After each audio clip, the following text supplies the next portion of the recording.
The first step in personal mastership is the objective. That is the goal or end which is to be attained. It must be a situation or condition that you want to conquer, to better, or to perfect. Now, the fact that someone else may have already have mastered it should not deter you. You are considering your own personal mastership. It is an element in your own life which you wish to direct and to perfect. The desire for attainment is not alone sufficient. One must ask himself, what can be brought about through his own efforts to bear upon the problem? There must be a connection, a link between what you are and what we want to be or do. Have you any ideas that you can convert into ways, into means to realize your goal? Have you any talent, skill, or experience which is related to your desire? If you have, then these must be first contemplated and meditated upon.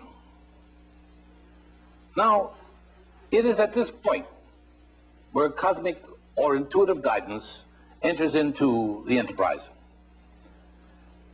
Many of our ideas are illusory.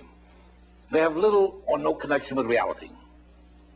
When we contemplate and when we meditate upon them, a clear analysis is had of these ideas. Intuitively, we realize the possibility of their fulfillment, or conversely, that they are impractical. The intuitive impression may not disclose at the time how to develop or how to materialize the idea which you have in mind. But if the idea is worthy, we gain a feeling of assurance. The idea then in itself is self-evident to us. We know that it is potential with success. We are inspired then to find or to create that which may bring it about. Sometimes this meditation about our goal arouses inclinations to try certain ventures. These are often discovered to be dormant talents of which we were not aware. If we pursue them, they lead towards that attainment which is then personal mastership. However, such meditation often purges us of wrong desires which we may have. We may think at times that we should accomplish or that we should excel in a certain thing, but our meditation may bring about no response. Our imagination is then not further stimulated. No ideas may be had as to how to begin. The desire then vanishes before we have wasted effort upon it. It must be apparent from all this that no one can make you a master. You can be promised mastership only if you use yourself and cosmic guidance properly. Mastership is progressive.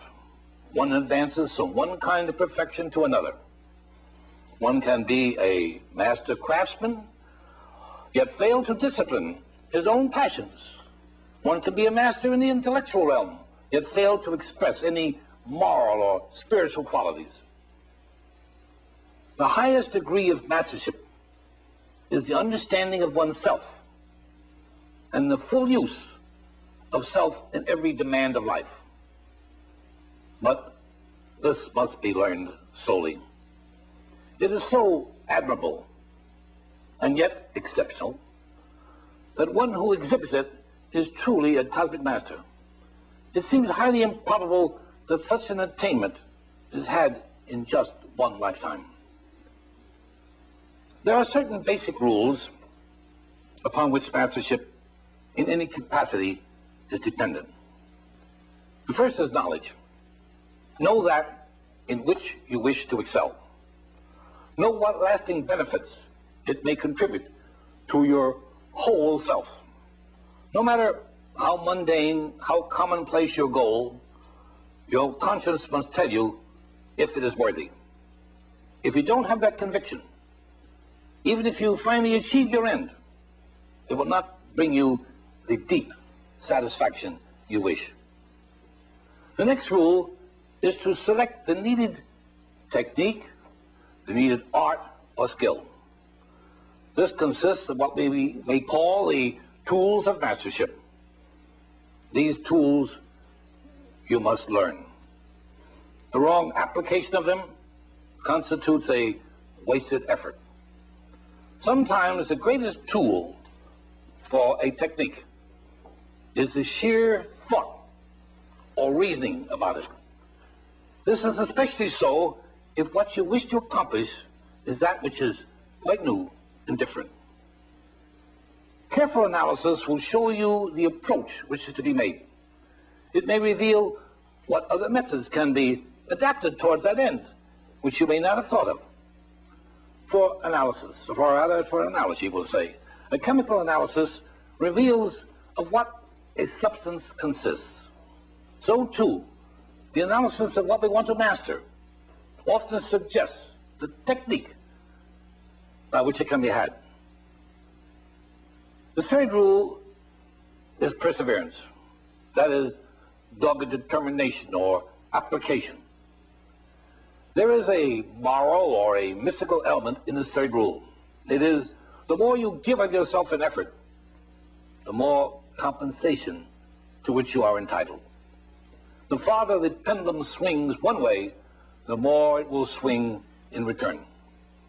In conclusion, let us realize that the more we study, the more we develop our mental powers, the more knowledge we acquire, the better judgment and the better senses of values which we have. Consequently, the more intelligent objective we set for ourselves. There is then a greater possibility for mastership of some kind in our lives.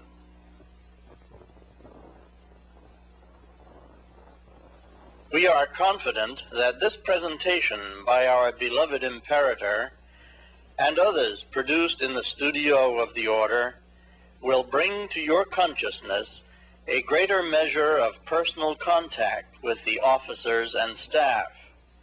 In this way, we wish to promote the spirit of brotherhood as an essential element of your membership. This presentation was produced in the studio of the Rosicrucian Order, Amherst, with worldwide headquarters located in San Jose, California.